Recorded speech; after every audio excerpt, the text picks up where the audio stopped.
Chronologically, this is the 17th video in the Basic Training series. The first 16 tracks from Mario Kart Stadium up to Rainbow Road are called the Nitro tracks, and every one of them is brand new to the series. We're now moving on to the Retro tracks, which go from Moo Moo Meadows up to N64 Rainbow Road. Every course in the Retro tracks has appeared in at least one of the previous Mario Kart titles, with Moo Moo Meadows first appearing in Mario Kart Wii. This is a heavily cycle-based track, and you all probably know how I feel about these sorts of shenanigans, but in the interest of keeping things positive on my channel, one good thing I can say about the track is that it's fairly short, so you won't have to put up with it for too long. Welcome to part 17 of Basic Training, where we're going to cover everything you need to know about Moo Moo Meadows on 150cc. As always, we're going to cover the recommended builds, mushroom strats, coin lines, and other advanced tips and tricks to help you start mastering the course. This tutorial is going to be broken down into 3 parts. In part 1, I'm going to go over a basic version of the run that won't use any advanced strategies whatsoever, and is designed to be widely reproducible so that you can easily conquer the Staff Ghost. In part 2, I'm going to go over the strategies that I use in my current personal best, and in part 3, I'm going to cover the world record strats. Based on some feedback that I got on a recent poll that I put out, I'm going to upload full runs of my level 1 strats, personal best, and the world record. All that being said though, let's move on out to the meadows. And yes, I hate myself for making that joke. Thank you for asking. If you're just starting out, I recommend using Dry Bowser, Mach 8, Leaf Tires, and Paper Glider. You might recognize this as the build that we used on Big Blue, and the reason is that there aren't really a ton of twists and turns on this course, so we definitely want to use a build that prioritizes high speed. Now that being said, there are a lot of places where you can sort of artificially create opportunities for yourself to build up mini turbos, so once you get more comfortable with the course, I'm going to recommend that you switch to our usual try-hard build of Waluigi, Biddy Buggy, Azure Rollers, and Paper Glider. Honestly though, the beginner build's not that bad for this course, and using super janky strats I was still able to get within 1 second of my current personal best. And that's all you should really need to know to get moving. Okay, I'll stop. Let's check out the track. So, first things first, we're going to use a mushroom at the very start of the run by holding down the item button before the race begins. We've seen this strategy a few times before, and the basic idea is that using a mushroom at the start of the run gets us up to top speed as quickly as possible, and saves about half a second over just using the startup boost. There's another reason that we want to do this though, but I'll explain before we check out the full run. What I will say is that pay attention to the coin lines, because pretty much anything that looks out of the ordinary in terms of strategies and lines are going to be related to making sure that we're able to grab 10 coins as quickly as possible. So after doing the startup mushroom, we're going to make our way to the left-hand side of the track, and when you come to the little dip, you want to start a left drift and hug the wall as tightly as possible. Then, just before you come up to the end of the first turn, you want to start holding a hard right on the joystick so that you can grab the 3 coins from the outside of the turn. It's a bit tricky to learn though, and it's one of those things that you'll just have to practice to get a feel for. But after grabbing those 3 coins, you should have a super mini turbo built up, so release and start a right drift around this first turn. Once you build up a mini turbo, release and just drive straight until you come up to the next turn, at which point you're going to start a left drift, build up a mini turbo, and then trick off the ramp while grabbing the coin on the right hand side. While you're in midair, keep holding down the drift button and left on the joystick so that you'll land in a drift, and then drift around this wide left turn while grabbing the 2 coins. You want to hug the wall pretty tightly here, and then once you come around the turn, start holding right on the joystick so that you can start making your way towards the orange boost ramp. You've got more than enough time to build up a super mini turbo around this turn, but it might require a bit of soft drifting to get. Whether you end up building a super mini turbo or a regular mini turbo, release and go off the orange boost ramp. You want to trick off the molehill here and then start a left drift to finish up the lap. But one thing to point out is that you want to try and trick as early as possible off of the molehill so that you get less height, since getting airtime is really slow. Also, you want to try and make sure to avoid the molehill just before the last turn, because if you run into it, you'll again get a lot of airtime off of it, which is really slow like I said before, but also causes you to take a really bad line, even if you manage to get a trick off of it. Laps 2 and 3 play pretty similarly to lap 1 with a couple of exceptions. First, for the first left turn, we're going to take it as tightly as possible, but still build up a super mini turbo. On lap 2, this is where you're going to grab your last 2 coins. The other difference is that now we're going to use a mushroom and cut through this large patch of grass. If you're on a comparable pace to me, you can try and drift in between these 2 cows, but if you're a bit slower, the cows will be a little bit further off to the right and you can drift on the inside of the leftmost cow. On lap 3, the cows should be out of your way, so you can drift a little bit more to the inside. One other minor difference is that on lap 2, there's most likely going to be a molehill coming off to the side of the last turn. You want to do a left drift without building up a mini turbo before tricking off of this molehill, partly because, well, I've found that it helps to minimize your air time, but also it helps you take a better line going into the final turn. Now before explaining some of the weirder parts of the run, let's quickly recap the coin lines. You'll grab your first 3 coins from the outside portion of the first left turn. Your next 2 coins will come from the turn where the mushroom shortcut is at. Coin 6 will come from the ramp after the mushroom shortcut, and coins 7 and 8 will come from the turn just after that ramp. Your last 2 coins will come from the inside portion of the first left turn on lap 2. Now, let's talk about the weird lines that we took. And honestly, I've got enough to say that in the interest of time, I'm just going to explain what's going on while we watch the full level 1 run. First of all, you can get a much better understanding of the strats for this course once you realize that coins are honestly pretty hard to come by. To get 10 coins by the end of the run, you basically have to get all 5 of the coins from the first left-hand turn. This is also why we didn't take the shortcut on lap 1. If we did, then we wouldn't be able to grab the 2 coins around that turn, and we'd only end up with 6 coins by the end of lap 1 and 8 coins by the end of lap 2. This lack of 2 coins would end up costing us just over a second over the course of the full run. So even though we lose some time by not taking the shortcut on lap 1, the 2 extra coins that we have, plus the starting mushroom, more than make up for the difference. The last thing to mention is that the cows and molehills operate on a global cycle, meaning that they'll be in the same place at the same time every time you play the track. Now when you're racing online, the positioning and movement of the cows is pretty much random. Super annoying when you're playing online or doing a speedrun, but not so bad for the time trial since it's predictable. You'll notice on lap 3 that I come just shy of being able to trick off the 2 additional molehills. When we get to the PB, we're actually going to be on a good enough pace that we'll be able to hit those tricks pretty easily.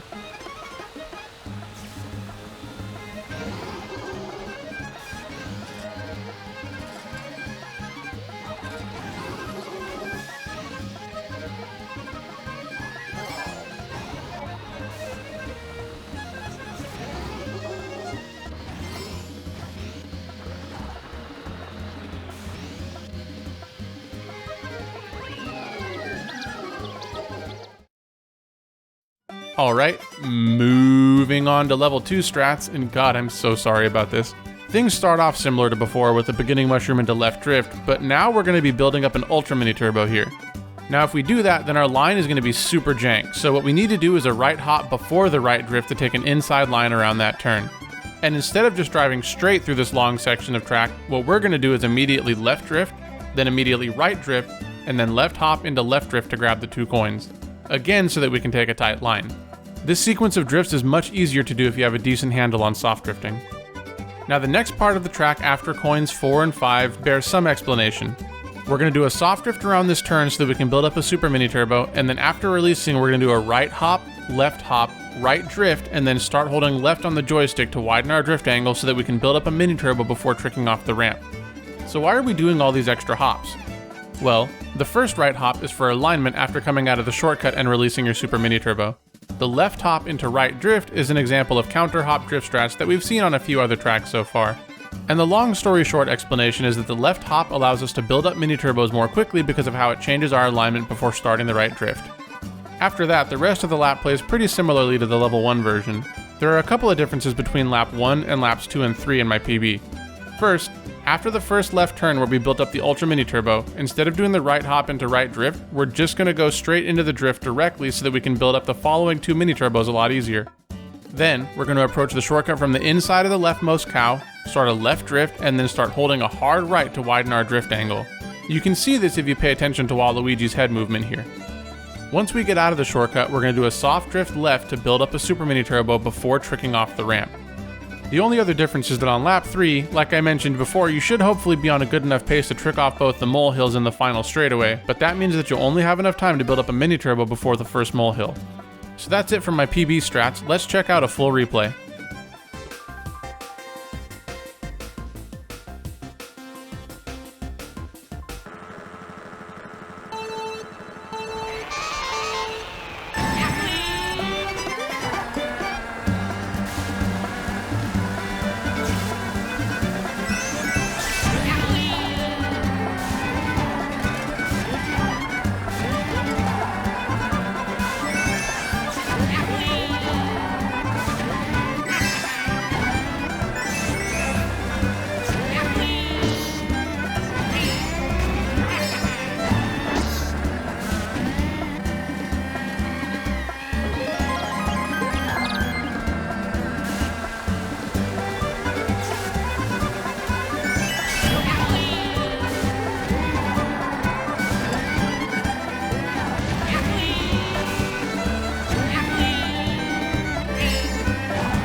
The world record actually has quite a few differences in strategy compared to my PB, even though I used the same build.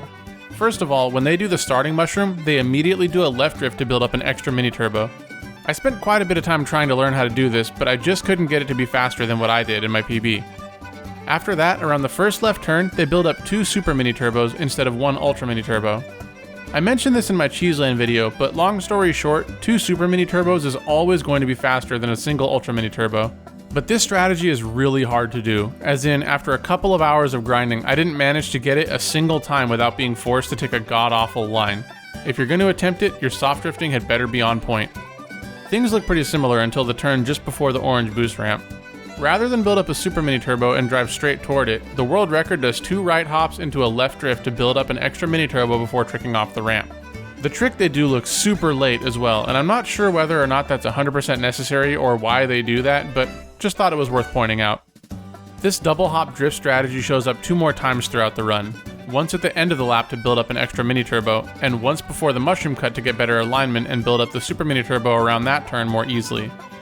For that version of the shortcut, the precision and timing is super tight though, and I've only managed to get it a handful of times in the hours that I spent grinding out this track.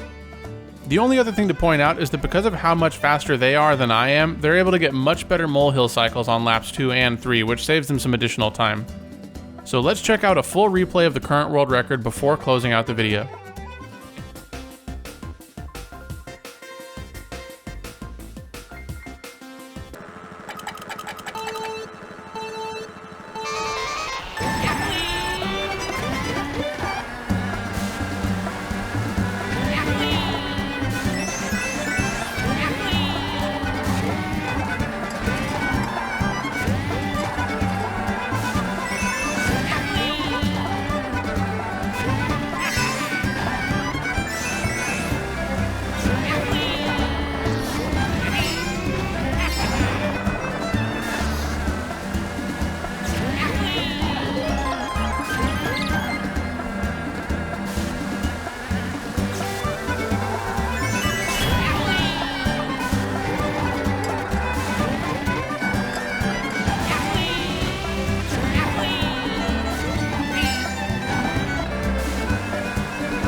And that's everything you need to know about Moo Moo Meadows on 150cc.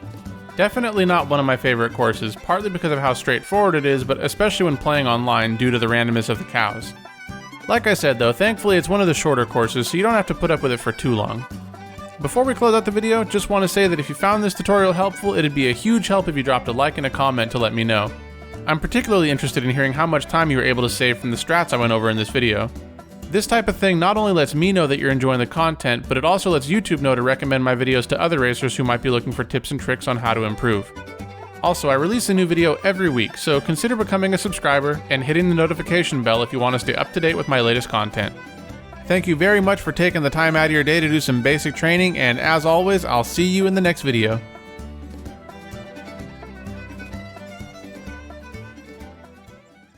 Moo.